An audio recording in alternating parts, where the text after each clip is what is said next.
Oke, selamat pagi teman-teman. Dalam kesempatan kali ini kita akan berbincang-bincang dengan dokter yang menangani pasien COVID-19, ya. Dokter Afif Avicena Gufron.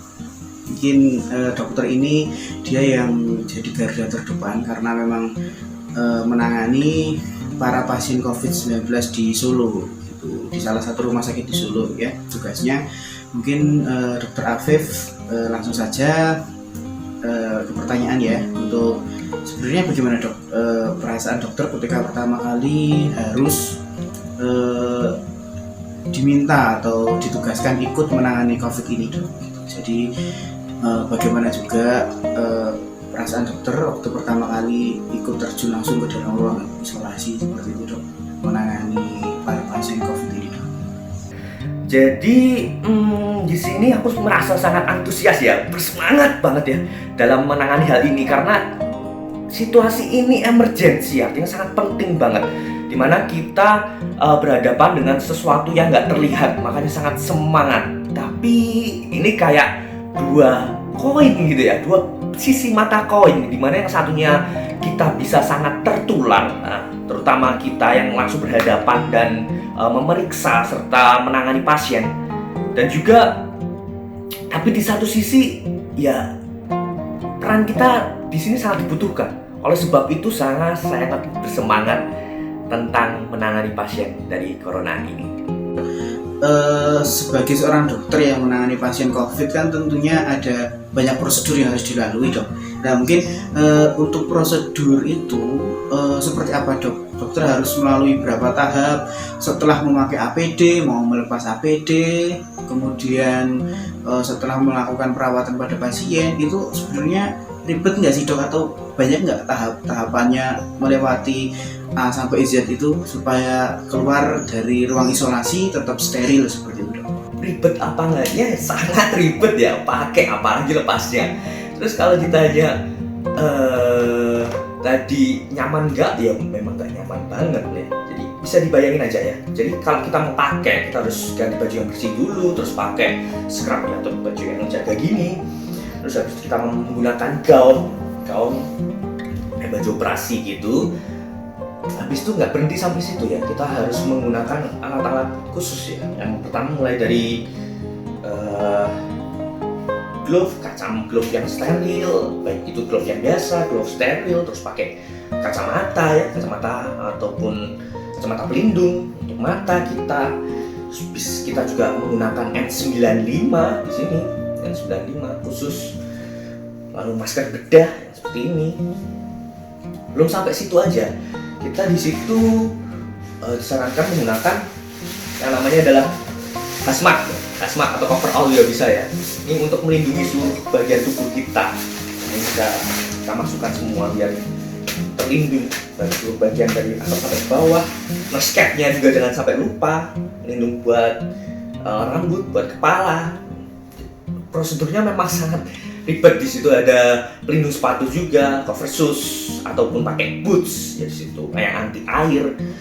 Nah prosedurnya memang sangat banyak dan kita memakai itu membutuhkan waktu yang lama. Nah dengan APD yang sangat lengkap tadi, kita diharapkan mencegah penularan dan melindungi diri medis sendiri dan melindungi dari pasiennya itu sendiri supaya tidak saling menularkan. Setelah itu masuk ke tahapan pelepasan yang gak kalah ribetnya ya. Pas pakai itu rasanya udah panas banget, sumpek, keteken di semua badan, gak nyaman ya. Iya, itu pasti. Dan rata-rata semua APD yang kita pakai itu kebanyakan hanya sekali pakai.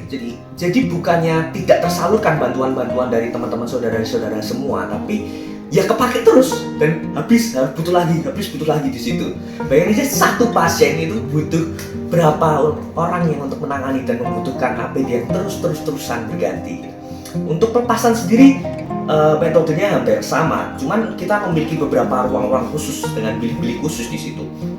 Di situ setiap antara prosedur, misalnya melepaskan masker, terus melepaskan pelindung mata juga atau overall, itu kita cuci tangan di situ untuk mencegah penularannya, karena kita ketahui sebagian besar menurut penelitian penularan paling cukup signifikan itu berasal dari pelepasan dari APD ini sendiri.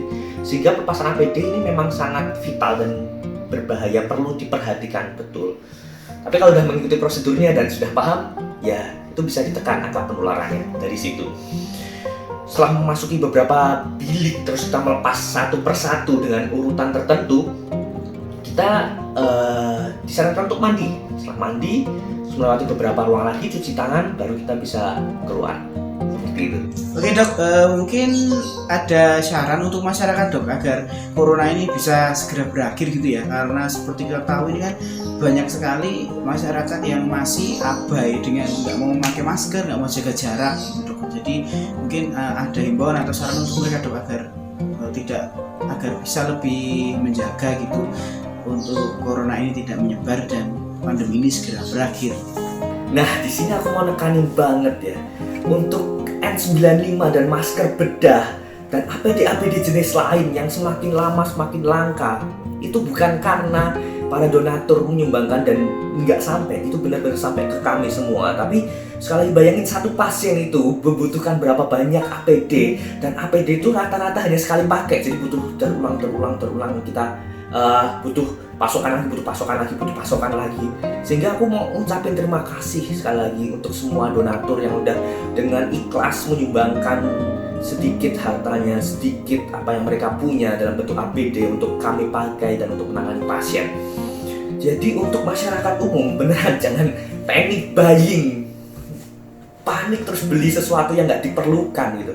Untuk masyarakat umum sesuai anjuran ya, pakai masker kain di sini. Masker kain ini sangat berguna, dan juga semuanya udah disarankan menggunakan masker kain diganti per 4 jam dan minimal punya 3. Kalau ini punya banyak nggak masalah ya. Dan lagi pakai semua alat-alat tadi, alat pelindung diri yang kita pakai itu nggak nyaman. Jadi jaga kesehatan benar-benar. Dapatkan informasi dari sumber yang terpercaya. Jangan sebarkan hoax. Terima kasih sudah nonton. Jangan lupa like, subscribe, dan share ya.